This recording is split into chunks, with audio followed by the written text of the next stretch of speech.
दोस्तों नमस्कार। आप लोग जानते हैं कि हमेशा मैं एक न एक जो है वीडियो लेके आते रहते हैं। तो साथियों आप सभी से बता दें कि विधानसभा के लास्ट दिन की यह वीडियो जो है बहुत ही अच्छी है। ये जो न्यूज़ मैं भेज रहा हूँ आप सभी के बीच में, आप सभी लोग बहुत ही ध्यान से देखना और लास्ट तक देखना और न्यूज़ में क्या हुआ। तो साथियों पहले तो आप लोग चैनल को सब्सक्राइब कर लें ताकि हमारी जो भी वीडियो हो आप तक पहुंचती रहे। तो साथियों आप सभी से बता दें कि हम जो है देखते रहते हैं कि आप सभी क्या जो भी व्यवस्था है वह विधानसभा के सत्र में लास्ट दिन का यह वीडियो आप सभी को पसंद आएगी। तो साथियों आप लोग देख रहे हैं वॉइस ऑफ किंग 24 मीडिया। दोस्तों देखते रहें आप हमारी आगे की वीडियो। जय हिंद। परमानेंट नियुक्ति नहीं कर रहे हैं मानवर, जब आप कर रहे हैं तो आप इनको कर्मचारी का दर्जा देने में आपको क्या दिक्कत है? आखिर सरकार की क्या मजबूरी है कि प्राइवेट एजेंसियों को, सेवा प्रदाता एजेंसियों को कमीशन दे रही है कि विधायक जी हम आउटसोर्सिंग के हैं, हमें 14,000 मिलता है और जो हमारी पुरानी नर्सें जिन सरकारों को आप कोसते हैं वो पाती हैं 60,000, 65,000, 70,000।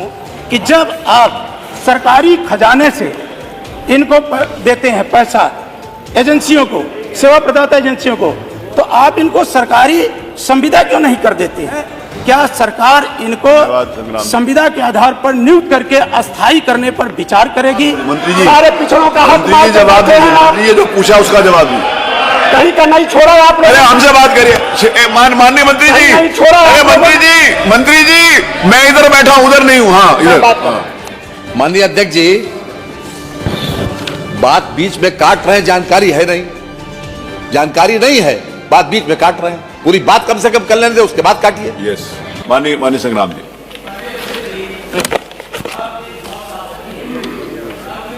महत्वपूर्ण प्रश्न पर हमें अनुपूरक करने का अवसर दिया।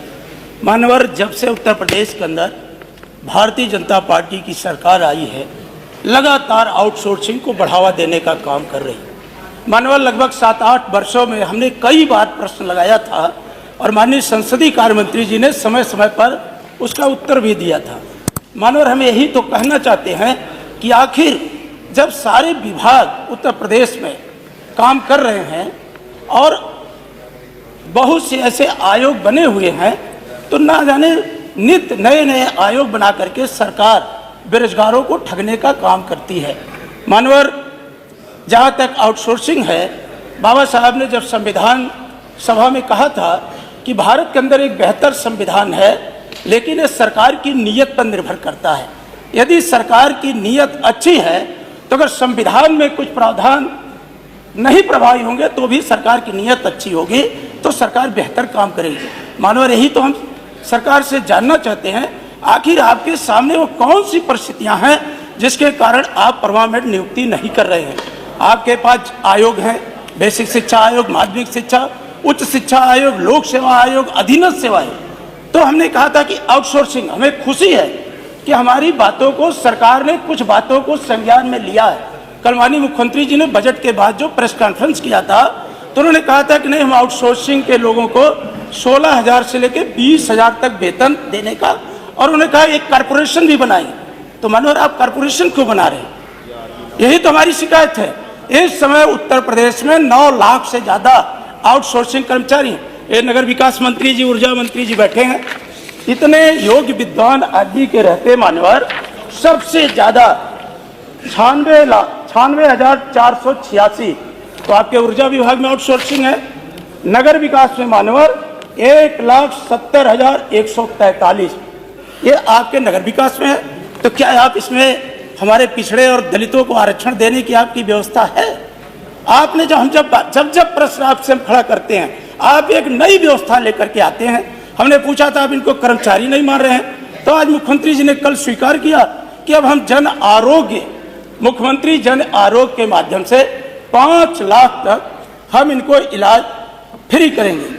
मानवर, जब आप कर रहे हैं तो आप इनको कर्मचारी का दर्जा देने में आपको क्या दिक्कत है? फिर आप एजेंसियों को कमीशन दे रहे हैं। फिर इन्होंने कहा नहीं हम कारपोरेशन में इन एजेंसियां नामित होंगी, इनकी निंदा अब सरकार उनको कमीशन देगी। आखिर सरकार की क्या मजबूरी है कि प्राइवेट एजेंसियों को, सेवा प्रदाता एजेंसियों को कमीशन दे रही है?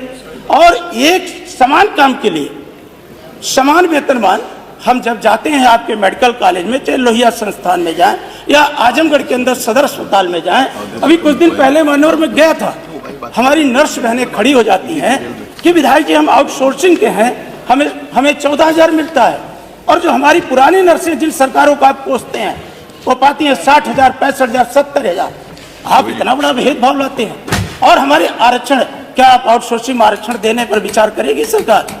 और नहीं है, आउटसोर्सिंग में आरक्षण नहीं। माननीय संसदीय कार्य मंत्री जी, आप एक नया सामंत पैदा किए हैं, वो हमारे बेरोजगार नौजवानों को ठगने काम करता है, कमीशन लेता है। और मैंने खुद, जो आपकी आउटसोर्सिंग एजेंसी काम कर रही है, हर दूसरे तीसरे महीने उन्हें बाहर कर देती है, 3-3 महीने तक उनको वेतन नहीं देती है।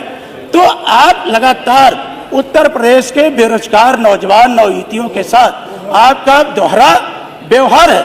आप समाजवादियों को कहते हैं कि समाजवादियों का चरित्र दोहरा है, सबसे ज्यादा तो भारतीय जनता पार्टी की सरकार का दोहरा चरित्र है कि आप समान काम के लिए समान वेतन की व्यवस्था नहीं कर रहे हैं, परमानेंट नियुक्ति भी नहीं दे रहे हैं। आप जब इतना बार हमने इस बात को उठाया तो कल माननीय मुख्यमंत्री जी ने स्वीकार करके माननीय मुख्यमंत्री जी ने वो एक आयोग गठित करने का बात कही है। और माननीय मुख्यमंत्री जी ने मान्यवर कहा कि हम सेवा प्रदाता एजेंसियां अपना पंजीकरण कराना होगा, प्राथमिक सीधे उनके खाते में जाएगी। चलिए, मैं आपका स्वागत करता हूं कि आपने व्यवस्था दिया। विभागों में विभाग कर्मचारियों को भेजेंगे, कितनी आवश्यकता है? आउटसोर्सिंग एजेंसियां, माननीय संसदीय कार्य मंत्री जी, मैं आपसे एक सीधा बात प्रश्न करता हूं कि जब आप सरकारी खजाने से इनको देते हैं पैसा, एजेंसियों को, सेवा प्रदाता एजेंसियों को, तो आप इनको सरकारी संविदा क्यों नहीं कर देते हैं? क्या ऊर्जा विभाग, आपका स्वास्थ्य विभाग, पंचायती राज, 9 लाख से ज्यादा आज आउटसोर्सिंग कर्मचारी हैं। क्या सरकार इनको संविदा के आधार पर नियुक्त करके अस्थायी करने पर विचार करेगी? क्या जो हमें संवैधानिक व्यवस्था के तहत आरक्षण मिला है, क्या आउटसोर्सिंग एजेंसियों के माध्यम से आरक्षण व्यवस्था का पालन करवाएगी सरकार? मेरा सीधा आपसे।